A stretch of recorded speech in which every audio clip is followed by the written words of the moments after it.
Starting movie play చేసినప్పుడు ఈయన చేయగలరా అసలు అనిపించింది. ఒక్కటే రూమ్, ఒక్కటే లొకేషన్, ఒక్కరే పర్సన్, ఏకపాత్ర అభినయం చేసి పడేశారు మొత్తానికి. ఇది ఒక రకంగా నిజంగానే ఒక అదృష్టం ఈ వేషం రావటం, కానీ సేమ్ టైం చాలా భయపడ్డానమ్మా.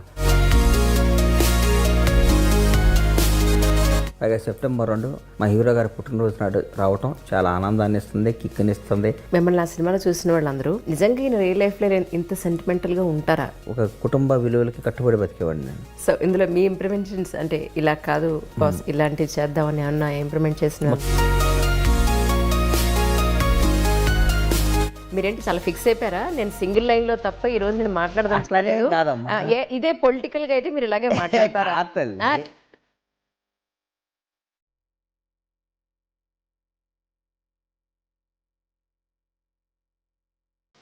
సో ఈ రోజు మరి మీరు ఎంత గొప్ప పొజిషన్ లో ఉండడానికి కారణం ఏంటి అంటే ఏం నమ్ముతారు? పవన్ కళ్యాణ్ గారి దయ. సో ఎందుకు అని అంటే మీరు ఆల్మోస్ట్ దేవుడు చూసినంత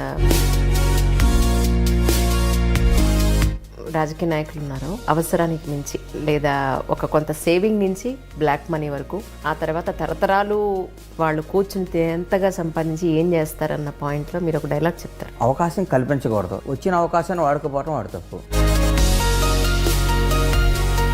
వాస్తవాల్లో బతుకుతాం ఎవరైనా సరే. సో ఇప్పటివరకు మీరు సంపాదించింది ఏంటి అని అంటే ఏమంటారు? మిమ్మల్ని అడుగుతుంటే మీకు దానికి దీనికి సంబంధం లేదు, ఇది నాకు అప్లికబుల్ కాదు అని అన్నారు. అబద్ధం ఎందుకు చెప్పాలి? నేను ఈ అన్ని టైం వేస్ట్ మాటలు నేను మాట్లాడను.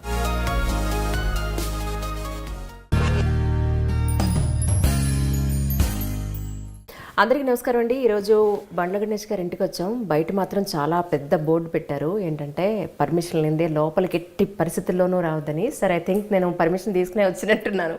ముందైతే గెస్ట్ వెల్కమ్ చెప్పేద్దాం. సార్ నమస్కారం అండి. నమస్తే అమ్మా. మొత్తానికి ఫైనల్గా మిమ్మల్ని ఇలా కలవడం జరిగిందా? నాకు దట్స్ నైస్. లేదులేండి, మీ నాగరాజ్ గారిని మీరు చెప్పినట్టుగా మేము ఇక్కడ డిస్టర్బ్ చేయాలి.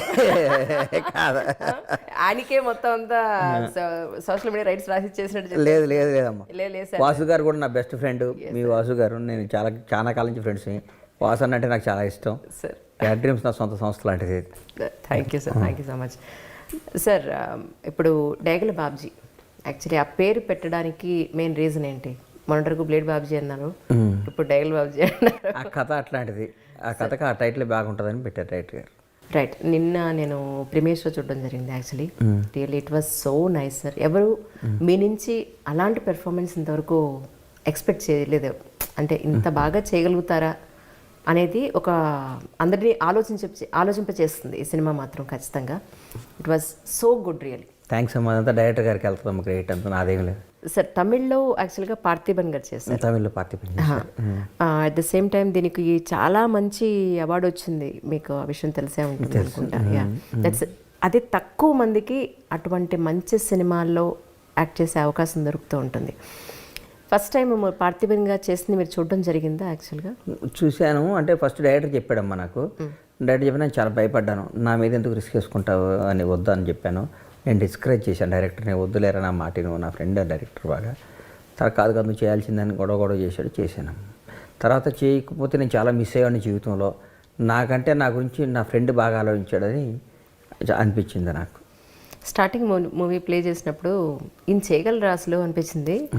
బట్ ఒక్కటే రూము, ఒక్కటే లొకేషను, ఒక్కరే పర్సన్, ఏకపాత్ర అభినయం చేసి పడేశారు మొత్తానికి. ఇలాంటి అవకాశం చాలా తక్కువ మందికి వస్తుంది. అంటే సినిమా మొత్తం అంతా కూడా తను ఒక్కరే కనిపిస్తూ తన అన్ని ఎక్స్ప్రెషన్స్, ఒక ప్రేమని, ఒక కోపాన్ని, కొడుకు మీద ఉన్న వాత్సల్యాన్ని, భార్య మీద అన్ని రకాలైన ఎమోషన్స్ని ఇందులో చూపించగలిగే గొప్ప అవకాశం మీకు దొరికింది యాక్చువల్గా చెప్పాలి అంటే. సో ఇప్పటి వరకు ఉన్న మీ ఫిల్మోగ్రఫీని ఈ సినిమాని కంపేర్ చేస్తే మీరు ఎలా ఫీల్ అయ్యారు యాక్చువల్గా? ఇది ఒక రకంగా నిజంగానే ఒక అదృష్టం ఈ వేషం రావటం, కానీ సేమ్ టైం చాలా భయపడ్డానమ్మా. మనం ఏం చేయటం ఈ సినిమాని. ఈ సినిమా స్టార్టింగ్ అప్పుడే డైరెక్టర్ చెప్పాను, ఇంక ఇది ఓటీటీ రిలీజ్ చేస్తే మొత్తం పగిలిపోద్దురా బాబాయ్, ఓటీటీకి అయినా దృష్టిలో పెట్టుకుని చేయని చెప్పాను. కరోనా టైంలో ఏదో ఎవరో అడిగారో థియేటర్ రిలీజ్ అయిందని చేశాడు. కానీ అది నాకు తెలుసు, ఇది ఓటీటీ సినిమా, ఓటీటీలో ఆదరిస్తారు, దీన్ని ఆశీర్వదిస్తారు, ఇది తప్పకుండా మంచి సినిమా అవుతుంది నాకు తెలుసు. ఈ సినిమాని చాలా హత్తుకునే సినిమా తీస్తున్నామని నాకు తెలుసు. కాబట్టి డెఫినెట్గా నాకు ఇది మంచి అప్లాజ్. మీలాగే రేపు జనం చూసిన ప్రతి ఒక్కళ్ళు కూడా, పైగా సెప్టెంబర్ 2 మా హీరో గారి పుట్టినరోజు నాడు రావటం చాలా ఆనందాన్ని ఇస్తుంది, కిక్ని ఇస్తుంది, ధైర్యాన్ని ఇస్తుంది, సంతోషాన్ని ఇస్తుందమ్మా. అంటే మీరు ప్లాన్ చేయలేదా? నిజంగా ప్లాన్ చేయలేదమ్మా. అవకాశం భగవంతుడు ఈ విధంగా కల్పించాడు. అంతేనంట. అంతే. నిజం చెప్పండి. పవన్ కళ్యాణ్ గారు అంటే మీకు విపరీతమైన అభిమానం అభిమానం ఉన్నా కానీ అవకాశం వచ్చింది, దాన్ని వాడుకున్నాం మేము. సార్, తర్వాత ఇందులో నేను వెయిట్ చేశాను, బాబునన్నా చూపిస్తారేమో లేకపోతే వైఫ్ నన్నా చూపిస్తారేమో అని. I was waiting totally. But voice మాత్రమే స్టార్టింగ్ నుంచి ఎండింగ్ వరకు, మిగిలిన పాత్రలు అన్నీ కూడా మిగతా వాయిస్ మాత్రమే వినిపిస్తాయి. అన్ని సినిమాలో మీలాంటి అందరికి అర్థమైపోతుంది. ఎస్పీ మాట్లాడుతాడు, డాక్టర్ మాట్లాడు, పోలీస్ ఆఫీసర్ మాట్లాడు, భార్య మాట్లాడు, కొడుకు మాట్లాడుతుంటాడు, అందరూ మాట్లాడుతున్నారు. కానీ నేను ఒక్కడే కనిపిస్తుంటాను, అందరితో మాట్లాడను. అదే గమ్మత్తు సినిమాలు. కానీ మిమ్మల్ని ఆ సినిమాలో చూసిన వాళ్ళందరూ నిజంగా ఈయన రియల్ లైఫ్లో ఇంత సెంటిమెంటల్గా ఉంటారా ఈయన, లేకపోతే ఇంత ఫ్యామిలీ పర్సన్గా ఉంటారా అని అంటే ఏం చెప్తారు సార్ మీరు? నేను నిజంగా చాలా సెంటిమెంటల్ ఫెలోని, చాలా ఫ్యామిలీ పర్సన్ని. నేను నా తల్లిదండ్రులు కానీ నా ఫ్యామిలీని కానీ ఇష్టపడేవాడిని, ప్రేమించేవాడిని. నా గురించి తెలియని నేను మాట్లాడడం నాకు తెలియదు, కానీ నేను చాలా సెంటిమెంటల్ ఎక్కువ నాకు. సేమ్ టైం నేను ఒక కుటుంబ విలువలకి కట్టుబడి బతికేవాడిని. నేను నాకు సరిపోద్ది క్యారెక్టర్. ఇప్పుడు మీరు పెంచుకుంటున్న పాప ఏం చదువుతుందండి? రైట్, ఇప్పుడే వెళ్ళింది బయటికి. ఇప్పుడు దాకా అక్కడ కూర్చొని ముద్దులు పెట్టి వెళ్ళింది. సార్, ఈ మూవీలో యాక్చువల్గా ఒక్క హత్య కేసులో మిమ్మల్ని తీసుకొచ్చి కూర్చోపెడతారేమో అని అనుకుంటాం, కానీ స్లోగా అర్థమవుతూ ఉంటుంది ఏంటంటే వన్ బై వన్ ఒక మర్డర్లు జరుగుతూ ఉంటాయి. ఆడిని పలానా చంపాను, ఇట్లా చంపాను, అట్లా చంపాను. చూసే వాళ్ళకి కాసేపు మెంటలు వస్తూ ఉంటుంది, ఇదేంట్రా ఇంతమందిని చంపుతున్నాడని. ఎవరిని ఎట్లా చంపాడు కూడా పోలీసులు చెప్తాడు, ఎవరికి అర్థం కాదు. గమ్మత్తైన కథనం అమ్మ. Screen play extraordinary screen play ఇది. తమిళ సినిమాకి ఇప్పుడు మన తెలుగుకి అన్న మార్పులు చేర్పులు ఏమైనా చేయడం జరిగింది? పెద్ద మార్పులు ఏమి లేవు, అదే కథనం అమ్మ. కానీ తమిళ కంటే బెటర్గా తీసాడు డైరెక్టర్ ఇక్కడ. అంటే ఇక్కడ నేటివిటీ కానీ బెటర్గా ఎక్స్ప్రెస్ చేసే విధానం, డైరెక్టర్ చెప్పే విధానం, డైరెక్టర్ చేసేదంతా చాలా బాగా చేశారు. అంటే మీ వరకు మీరు ఎప్పటివరకు ఇలాంటి క్యారెక్టర్ ఎప్పుడు చేయలేదు? ఎవడో చేయలేదు, నేనేంటమ్మా, ఎవరో చేయలే. రైట్, అసలు నాకు ఇది వస్తుందని కూడా నేను ఊహించలే, ఎవడో చేయలేదు. మీరు ఎలాంటి హోంవర్క్ చేశారంటే ఏం చెప్తారు? నేను ఏం చేయలేదమ్మా, హోంవర్క్ డైరెక్టర్ ఏం చెప్తా చేసేది. హోంవర్క్ చేశాను, భూమి బద్దలు కొట్టాను, నైట్ నిద్రపోను, రాత్రులు గడిపాను. ఈ కథ మీద ఎన్నో మదనాలు చేశాను, ఎంతోమందిని కూర్చోబెట్టి మీటింగులు చేశాను. ఇవన్నీ టైం వేస్ట్ అవ్వాలని నేను నీకు చెప్పనమ్మా. నేను ఏం చేయాలి, డైరెక్టర్ ఏం చెప్తా చేశాను అంతే. సో ఇందులో మీ ఇంప్లిమెంటేషన్స్ అంటే ఇలా కాదు బాస్, ఇలాంటివి చేద్దామని అన్న ఇంప్లిమెంట్ చేసిన మొత్తం డైరెక్టరే. నేను ఏం చేయలేదమ్మా, ఊరికే ఒకళ్ళ గుంజుకొని నా మెడలో వేసుకోవటం తప్పు అయిపోద్ది. నిజంగా మీరు ఉపవాసం ఉంటారా నిజ జీవితంలో ఎప్పుడన్నా? ఉంటాను. అవునా? ఎప్పుడు ఉంటారు? మండే, ఆల్మోస్ట్ మండే ఉంటాను. సో దేవుడు అంతే భక్తి ఉంది, విపరీతమైన భక్తి అమ్మ దేవుడు అంటే. మీరేంటి చాలా ఫిక్స్ అయిపోయారా? నేను సింగిల్ లైన్ లో తప్ప ఈ రోజు నేను మాట్లాడదలుచుకోలేదు, ఇదే పొలిటికల్ గా అయితే మీరు ఇలాగే మాట్లాడతారా?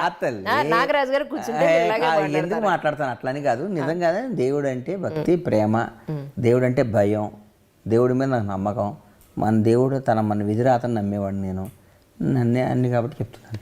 సో ఈరోజు మరి మీరు ఇంత గొప్ప పొజిషన్లో ఉండడానికి గల కారణం ఏంటి అని అంటే ఏం నమ్ముతారు? భగవంతుడి దయ, మా అమ్మ నాన్న చేసుకున్న పుణ్యం, నేను నా కష్టం, పవన్ కళ్యాణ్ గారి దయ.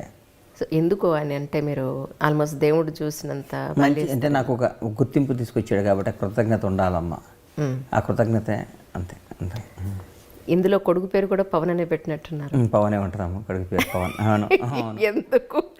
అది డైరెక్టర్ అనుకోకుండా పెట్టాడు, వేరే పవన్ పవన్ పవన్ అని మాట్లాడుతుంటాం. సో మీ ప్లాన్ ఏం లేదు అందులో? నాది ఏ ప్లాన్ లేదు తల్లి, సినిమా ఆయన ఏం చెప్తే వచ్చేసి అంతే. ఈరోజు మీరు గట్టిగా ఫిక్స్ అయ్యారు సార్? అంటే ఇప్పుడు ఇంటర్వ్యూలు అన్నీ అలాగే ఇచ్చారా లేకపోతే టైడ్ అయిపోయి ఇలా మాట్లాడారు? టైడ్ ఏం కాదు, అంతే ఇట్లాగే మాట్లాడుతున్నాను. నిజంగా? నిజం. ఎప్పుడన్నా మీ లైఫ్లో, మీ మూవీ స్టార్ట్ అయిన కెరియర్లో ఎప్పుడన్నా ఇలాగా ఇండివిజువల్గా ఒక మూవీ అంతా మీరే కనిపించి ఒక హీరో క్యారెక్టర్ చేస్తారని ఎప్పుడన్నా ఊహించారా? ఎప్పుడు ఊహించలా. ఇది అబద్ధం, నేను అనుకోవాలా, ఇది కూడా చేద్దాం అనుకోవాలా. ఈ డైరెక్టర్ ద్వారా వచ్చింది, చేశాను అంతేగాని ఇట్లాంటి సినిమా వస్తుందని కూడా నాకు తెలియదు, ఇట్లాంటి సినిమా ఒకటి ఉంటుందని కూడా నాకు తెలియదమ్మా. సినిమాలో మీరు చూపించింది ఏంటనంటే డబ్బు ఉంటే న్యాయం ఎటు వెళ్తుంది, జ్యుడిషియరీ ఎలా ఉంది, లేనివాడి పరిస్థితి ఏంటి అని. నిజ జీవితంలో కూడా సొసైటీలో అలాగే ఉంది యాక్చువల్. 100% అమ్మా కదా. బిలో మిడిల్ క్లాస్ ఫ్యామిలీ కుర్రాడు ఒకడు పడే బాధ వ్యధనం ఈ సినిమా మీద ఎక్కించాడమ్మా, తెరకెక్కించాడమ్మా. చాలామంది హృదయాల్ని హద్దుకునే సినిమా ఇది. చాలామందిని ఆలోచింపజేసే సినిమా ఇది. చాలామంది కరెక్టే కదరా పాపం అనిపించే సినిమా ఇది. డబ్బుకి ఎంత ఇంపార్టెన్స్ ఇవ్వాలి, డబ్బును మనం ఎంత జాగ్రత్తగా చూసుకోవాలి, డబ్బు లేకపోతే మనం కానీ మన పిల్లలు కానీ మన ఫ్యామిలీ కానీ ఏమైపోద్దని భయపడి ఆలోచింపజేస్తాం మా సినిమా. ప్రయారిటీ డబ్బుకి ఎంత వాల్యూ ఇవ్వాలని తెలుపుతుంది సినిమా. డబ్బు లేకపోతే మనం ఏంట్రా అని కూడా తెలుపుతుంది సినిమా. అవును, దాంతోపాటుగా మీరు ఇంకొక విషయం కూడా చెప్పారు అందులో. ఏంటనంటే ఎవరైతే ఇప్పుడు రాజకీయ నాయకులు ఉన్నారో వాళ్ళు అవసరానికి మించి లేదా ఒక కొంత సేవింగ్ నుంచి బ్లాక్ మనీ వరకు, ఆ తర్వాత తరతరాలు వాళ్ళు కూర్చుని ఎంతగా సంపాదించి ఏం చేస్తారన్న పాయింట్లో మీరు ఒక డైలాగ్ చెప్తారు. అవును, అందులో. కానీ నిజ జీవితంలో మీరు ఎప్పుడన్నా ఆలోచించారా ఈ పాయింట్ గురించి? ఆలోచిస్తానమ్మా, ఆలోచిస్తా కానీ నేను తప్పని నేను ఎందుకంటానమ్మా. నేను తప్పని మాట్లాడినా. ఆ సినిమాలో ఉన్న గణేష్ గారు వేరు, విరిగా వేరు. వచ్చిన అవకాశాన్ని వాడుకోవటం, అవకాశం కల్పించకూడదు. వచ్చిన అవకాశాన్ని వాడుకోపోవటం వాడు తప్పు. నేను మడిగట్టుకొని కూర్చున్నాను, నేను మహాత్మా గాంధీ ముందు మనవాడిని, నేనేం చేయను అని చెప్పి నేను నమ్మనమ్మా. అవన్నీ వాస్తవాల్లో బతుకుతాం. ఎవరైనా సరే వచ్చిన అవకాశాన్ని వాడుకుంటాడు. వచ్చిన అవకాశాన్ని వాడుకోకపోతాడు మనిషే కాదు. అంతేగాని మడ్రలో మానభంగాలు చేయమని నేను చెప్పను. అవకాశం వస్తే వాడుకుంటాడు.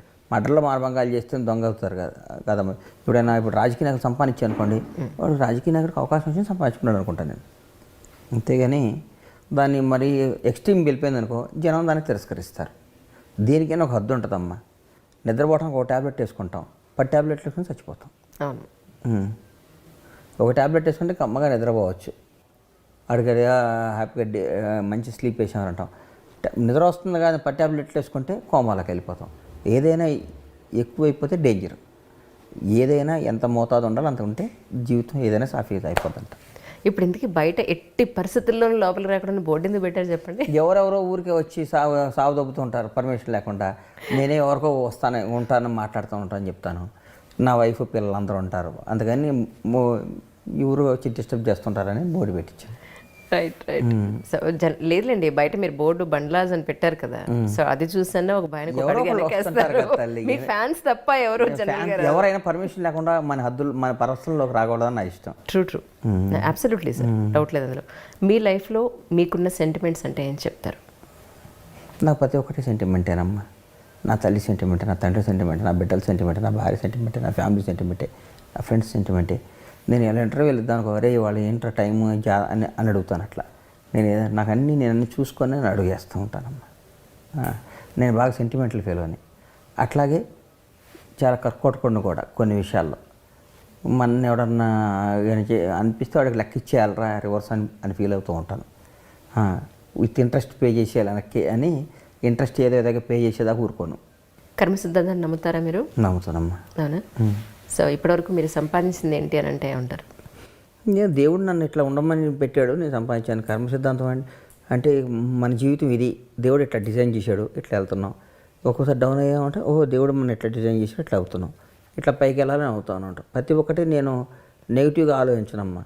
నాకేమైనా ప్రమాదం వచ్చినా కానీ భగవంతుడు మనకి దెబ్బ కొట్టాలని పెట్టాడురా, ఈ 2-3 ఏళ్ళ నుంచి మనకి కలిసి రావట్లేదంటే మనకు అనుభవించాలరా, తర్వాత ఇట్లా వస్తుందిరా. నేను ఆశాజీవిని, కోలు కొడతాను, నమ్మకంతో బతుకుతాను, డెఫినెట్గా అనుకుని సాధిస్తాను, ధైర్యంతో ఉంటాను. అందుకంటే ఎప్పుడు డిప్రెస్ అవనమ్మా. పలానాడు అది అన్నాడు, పలానాడు ఇది అన్నాడు అంటాను. ఎవరైనా సరే నన్ను అంటే వాడు అనేస్తాను. నన్ను ఎవరన్నా అంటే నేను అనేస్తాను అంతే. ఏమవుద్ది అని అనుకుంటాను, నేను భయపడ్డాను నేను దీనికి. నేరా ఎవడన్నా నన్ను తక్కువగా మాట్లాడితే నేను అవతలాడే అంత పెద్దడే తక్కువగా మాట్లాడేస్తాను. అది నా వీక్నెస్ అవ్వచ్చు, నా బలం అవ్వచ్చు, నా ధైర్యం అవ్వచ్చు. నేను అవతలాని పొజిషన్ గురించి ఆలోచించడం, నా మనసులో ఏదనిపిస్తే నేను అనిపేస్తాను అంతే. ఫ్రమ్ ద బిగినింగ్ నుంచి కూడా మీరు బేసిక్గా మీ ఫ్యామిలీ బిజినెస్ ఒకటి ఉంది యాక్చువల్గా, పౌల్ట్రీకి సంబంధించి. సో ఆ బిజినెస్ అనేది మనం పక్కన పెడితే ఫిల్మ్ ఇండస్ట్రీ అనేది అదర్ సెగ్మెంట్. సో ఈ రెండింటిలోనూ కూడా మీరు నేర్చుకున్నది ఏంటండి? ఏముందమ్మా, ఇప్పుడు ప్రతి ఒక్కళ్ళు కష్టపడతారమ్మా. కష్టపడ్డాడే పైకి వస్తాడు, కష్టపడినాడు పైకి రాడు, ఎన్ని కాదు, ప్రతి ఒక్కళ్ళు కష్టపడతారు. మనకంటే బాగా అద్భుతంగా కష్టపడతారు. ఎక్కడో కొన్ని వేల కిలోమీటర్ల నుంచి వచ్చిన పాపం బీహార్ నుంచి కానీ యూపీ నుంచి కానీ ఎక్కడి నుంచి వచ్చిన కార్మికులు పడే కష్టంలో మనం 1% పడం. కానీ అదృష్టం నమ్ముతాను నేను. మన కష్టంతో పాటు మన అదృష్టం కూడా కలిసి రావాలని నమ్ముతాను నేను. కష్టపడ్డాడే పైకి వస్తాడు, లేకుంటే అడుగు పైకి రాడు అనే మాటలు నేను నమ్మను. కానీ సినిమాలో మీరు చూపించింది ఏంటంటే డబ్బు ఎంత అవసరం అనేది, డబ్బు ఎంత చెడ్డదనేది కూడా మీరు చూపించారు అందులో. డబ్బు ఎంతవరకు సంపాదించాలి, ఏది అనవసరం ఏది అవసరం అనేది కూడా చెప్పారు. నిజ జీవితంలో మిమ్మల్ని అడుగుతుంటే మీకు దానికి దీనికి సంబంధం లేదు, ఇది నాకు అప్లికబుల్ కాదు అని అన్నారు. కరెక్ట్ అమ్మా. అబద్ధం ఎందుకు చెప్పాలి నేను? డబ్బు కొంచెం చాలమ్మా, మరీ డబ్బు ఎక్కువ, నేను డబ్బు సంపాదించి పేదలకు పంచుతాను, ఇవన్నీ టైం వేస్ట్ మాటలు నేను మాట్లాడను. ఎంత డబ్బు అని ఇంకా కావాలనుకుంటూ ఉంటాం. డబ్బు సంపాదిస్తేనే నాకు ఎక్కువ. డబ్బు అనవసరం, డబ్బు ఎన్ని మాటలు. ఇప్పుడు సరిపోదా మీకు? ఇప్పుడు మీకున్నది దేవుడు ఏం చెప్తాడు? ఎట్లా సరిపోద్దమ్మా? మనం ఎంత సంపాదించాం ఏంటి? దేవుడు ఎట్లా సరిపోద్ది? దేవుడు ఇంకెంత ఇస్తాను తీసుకుంటాను. సో ఇలాంటి సినిమాలు అంటే ఇది ఆల్మోస్ట్ నాన్ కమర్షియల్గా ఉంది టు బి ఫ్రాంక్ చెప్పాలంటే. ఓకే, ఒక మంచి సినిమా వచ్చింది, బండ్ల గణేష్ చాలా మంచి సినిమా చేశారనే టాక్ ఖచ్చితంగా వస్తుంది, నో డౌట్. డౌటే లేదమ్మా. సినిమా మెచ్చుకుంటారు, అందరు మెసేజ్లు పెడతారు, డైరెక్టర్కి మంచి బాగుంటుంది తల్లి. కరెక్ట్. అయితే ఇలాంటివి అంటే ఇది ఓటీటీ ఫిల్మ్ కాబట్టి మనకు పెద్దగా టెన్షన్ లేదు. అన్లెస్ అంటే ఇప్పుడున్న మార్కెట్ పరిస్థితుల్లో కోట్ల రూపాయలు పెట్టి తీసే సినిమాలు థియేటర్ ఖాళీగా ఉండడం వల్ల కానీ, లేదా బాక్స్ ఆఫీస్ దగ్గర బోల్తా కొట్టడం లాంటివి ఎక్కువ నష్టాలు చూసే పరిస్థితులు ఉన్నాయి. ఇలాంటి టైంలో ఇలాంటి ఏమంటారు నాన్ కమర్షియల్ మూవీ రావడం అనేది ఇట్స్ రియలీ గుడ్, ఒక మంచి మార్పు కొత్త స్టెప్ అనుకోవచ్చు. అయితే ఇలాంటి సినిమాలు తీసే ఉద్దేశం ఉందా? ఎందుకంటే మీరు ప్యూర్లీ బిజినెస్ మెన్గా ఆలోచించే మైండ్ సెట్ ఉన్న వ్యక్తి మీరు బేసిక్గా. సో ఇలాంటి సినిమాలు నేను తీనమ్మా. నేను తీను. అవునా? I don't want take risk. నేను సినిమా తీస్తే బాక్సులు బద్దలైపోవాలి, జనం ఆదరించాలి, రిలీజ్ రోజు పండగలాగా ఉండాలి, ఫక్తు కమర్షియల్ సినిమాలు తీస్తా, క్రేజీ సినిమా తీస్తా. నేను ఇట్లాంటి రిస్క్లు వేసుకునే సినిమా నేను తీయను. వాస్తవం చెప్తున్నాను నీకు. అవునండి. కానీ ఈ సినిమా తీయాలంటే ధైర్యం కావాలి, దమ్ము కావాలి. ఆ రెండు నాకు లేవు. ఇట్లా నా రిస్క్ తీసే దమ్ము, నా ధైర్యం నాకు లేదు. భగవంతుడు మీకు ఒక అవకాశం ఇచ్చి నీకు బోల్డ్ అంత అధికారం ఇస్తున్నాను, ఏం కావాలంటే అది చేసి నేను టేక్ ఇట్ గ్రాంటెడ్ అని అంటే ఏం చేస్తారు? ఫస్ట్ భగవంతుడు నాకు అవకాశం ఇవ్వడు, అట్లా అనడు, అన్నా కానీ నేను ఆలోచిస్తాను. అలా కాదు. ఇప్పుడు సినిమాలో మీరు డైగల్ బాబ్జీ దాంట్లో ఏం చేస్తారు, మీకు వచ్చిన ఒక కష్టాన్ని మీకు నచ్చినట్టుగా దేనికి యాంటీ అయినా పర్లేదు చేసుకుంటూ వెళ్ళారు. అది మీకు సాటిస్ఫాక్షన్ ఇచ్చిందా, బాధనే మిగిల్చిందా అనేది మనం తీసి పక్కన పెడితే అల్టిమేట్లీ అది మీకు అవకాశం లేకపోయినా ఆ అవకాశాన్ని మీరు క్రియేట్ చేసుకున్నారు. సో ఆ మూవీ పాయింట్ ఆఫ్ వ్యూలో నేను అడుగుతున్నాను, సొసైటీలో ఎంతో చెడు ఉంది, సో మీకు కరెక్ట్ చేసే అవకాశం భగవంతుడు కనుక ఇస్తే ఏం చేస్తారు మీరు? ఎవడు వింటాడమ్మా మరి మాట, నువ్వు బలేదాన్ని. ఇవన్నీ ఎందుకు వింటారమ్మా? ఎవడ మాట వినరు. విన్నారనుకో అని మనం చెప్తే మన పిల్లలే మనకి క్వశ్చన్ ఆన్సర్ చెప్తే నాన్న నువ్వు చాలేదు పని చూసుకో అంటారు. అవన్నీ నేను నమ్మనమ్మా. ఇప్పుడు ఎవడు గుంట ఆడే తీసుకుంటాడు, ఎవడు రోడ్డు ఆడే చేసుకుంటాడు. పుట్టినవాడు చచ్చిపోక తప్పదు, పుట్టినవాడు గిట్టక తప్పదు అంటారు. దాన్ని బాగా నమ్ముతాను నేను. ఇప్పుడు మన సమస్యలు మనమే తెచ్చుకుంటాం, ఆ సమస్యలు మనమే సాల్వ్ చేసుకుంటాం. మనకి ప్రాబ్లమ్స్ మనమే తెచ్చుకుంటాం, ఆ ప్రాబ్లమ్స్ మనమే సాల్వ్. అదే జీవితం. నేను ఏ సమస్య చేయను, ఇంట్లో కూర్చొని బయటికి వెళ్తే సమస్య వస్తాను, ఇంట్లో కూర్చుంటే వాడికి దేనికి పనికి వస్తాడు? బయటికి వెళ్ళాలి, సమస్యలు తెచ్చుకోవాలి, కొట్లాడాలి, ఫైట్ చేయాలి, అన్నీ చేసుకోవాలి, బతకాలి. అది జీవితం. నేను ఏం చేయనండి, మాకు గొడవలు వద్దండి, మా అబ్బాయి చాలా మంచివాడండి, ఇంట్లోంచి బయటికి వెళ్ళండి, ఇంట్లోనే వీడియో గేమ్స్ ఆడుకుంటా అంటే నాకు అట్లాంటి కొడుకు పుట్టినా నువ్వు కొన్ని ఉంటే గొంతుక బిసికేస్తాను. ఇప్పుడు మీ పిల్లలు అలాగే పెంచుతాను. నేను అట్లా పెంచాను, తిరగంటారా అని చెప్తాను. ఓకే, తిరగండి, కష్టపడండి, ప్రాబ్లం సాల్వ్ చేసుకోవాలి, ప్రాబ్లం తెచ్చుకోండి. కొట్లాటలు తెచ్చుకోవద్దు, తప్పుకుంటే కొట్టుకోండి, తిట్టుకోండి, కానీ బాగా బతకండి. మనకి ఎందుకని అట్లా ఆ స్టైల్ నాది. ఇప్పుడు ఇందాక మీరు అన్నట్టు పుట్టినవాడు గిట్టక తప్పదు అని నగ్న సత్యాన్ని మీకు తెలుసు, తెలిసినా కూడా మరి డబ్బు మీద మీకు ఎందుకంత వ్యామోహం? డబ్బు మీద వ్యామోహం లేదు. మనిషి ఎట్లా అవుతాడు? దేని మీద ఉంటుంది వ్యామోహం? డబ్బు మీద వ్యామోహం కదా. డబ్బు సంపాదన కనీసం ఉండాలి, అవసరం అమ్మ. ఈరోజు తల్లిదండ్రుల కంటే ఎక్కువ విలువైంది డబ్బు అమ్మ. డబ్బు లేకపోతే రేపు చేసే ప్రాబ్లం వచ్చింది, దాన్ని ఎట్లా సాల్వ్ చేస్తారు? ఫోన్ ఎత్తడం ఎవడు? ఫోన్ ఎత్తరు ఎవరు? మనకు డబ్బు ఉండాలి, డబ్బు కష్టపడి సంపాదించుకోవాలి, సేవ్ చేసుకోవాలి. నేను చాలామంది డబ్బు లేని వాళ్ళని చూస్తాను, నాకు తెలుసు. ఆ బాధ తెలుసు, ఆ వ్యధ తెలుసు. డబ్బు ఎంత ఇంపార్టెన్సో నాకు తెలుసు. అందుకని మన తల్లిదండ్రులు మనం ఎంత పూజిస్తామో, ఎంత ప్రేమిస్తామో, మన డబ్బును కూడా అంత ప్రేమించి పూజించాలి. ఆ డబ్బే ఉందలేరా అని నేను మాట్లాడను అంటే నాకు వాడి మీద క్యారెక్టర్, వాడి మీద నాకు విరక్తి కలుగుతుంది, కరెక్ట్ కాదనిపిస్తుంది. మీకు కష్టం వస్తే ఫస్ట్ మీరు ఫోన్ చేసి నాకు ఈ ప్రాబ్లం వచ్చిందని చెప్పేది ఎవరికి అంటే నేను ఎవడో చెప్పను, నాకు కష్టం వస్తే నిజమా?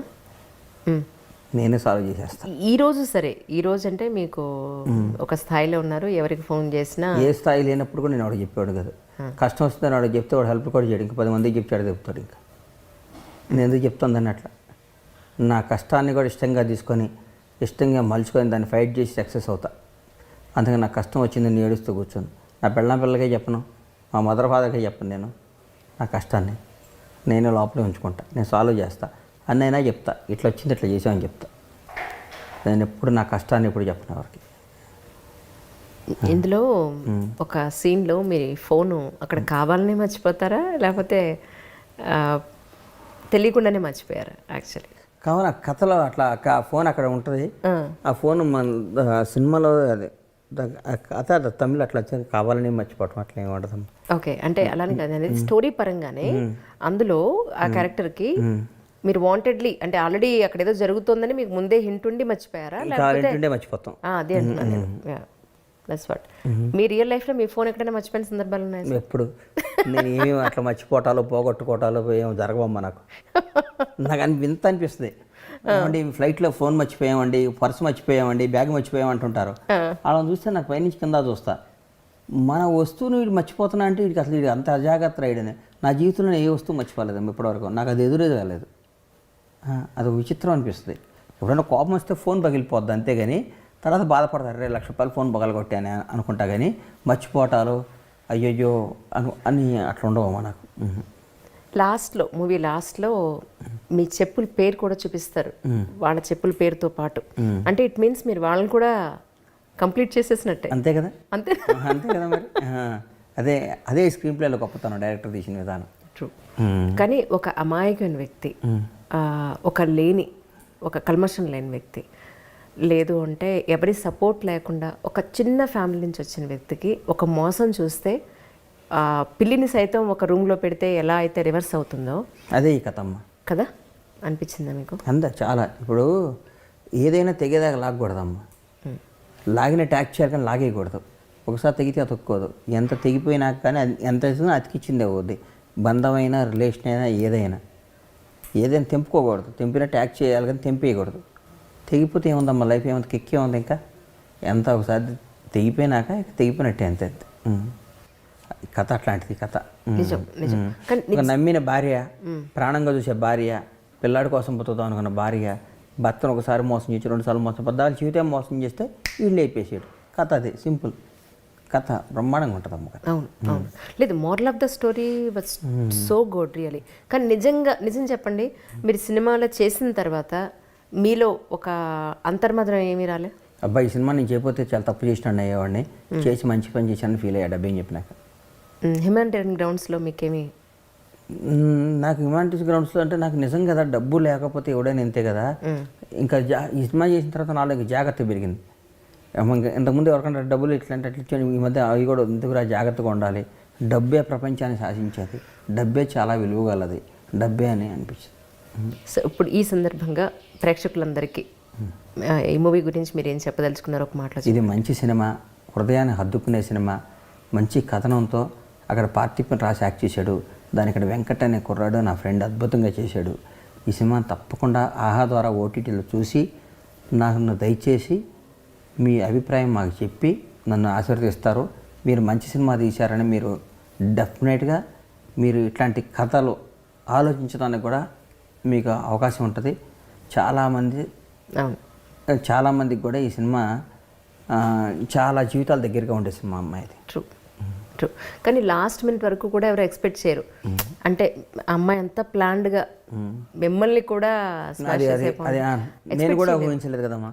నన్ను కూడా ఆఖరికి నా భార్య నన్ను ఇట్లా మోసం చేస్తుకొని నేను కూడా ఊహించను. అదే ఈ సినిమాలో గొప్పతనం. అవును, అక్కడికి ఫస్ట్ టైం మీరు చూసినప్పుడు క్షమిస్తాను. బిడ్డ కోసం మన దీనికోసం అని చెప్పగా నమ్ముతాం. ఎవడైనా ఎంత తప్పు చేసినా కానీ కొడుకుని కానీ భార్యని కానీ తల్లిదండ్రులు కానీ దూరం చేసుకోవడానికి అంత ఇష్టపడ్డారంటే వాడు మనిషే కాదు. తప్పుని సర్దిదిద్దుకొని ముందుకెళ్ళిపోదాం, జీవితాన్ని గడిపేద్దాం అని ఆలోచిస్తారు. కానీ అన్నిసార్లు క్షమించే గుణం ఉన్న గొప్ప మగవాడు కూడా ఆడది మోసం మీద చేస్తే వాడు ఈ పనిష్మెంట్ ఇటీవల నిజమనిపించే సినిమానే ఈ డేకల్ బాబ్జీ అమ్మ. నిజంగా అండి అంటే బండ్ల గణేష్ గారు ముందే చెప్తున్నాను, it was really very nice movie. ప్రతి మనిషిని ఆలోచింపచేస్తుంది. అందరూ చూసి ఆయన చెప్పినట్టు ఫీడ్బ్యాక్ ఇవ్వండి. Thank you sir, thank you so much. Thanks అమ్మ, ఛానల్ తర్వాత నేను కలవటం ఆనందంగా ఉంది.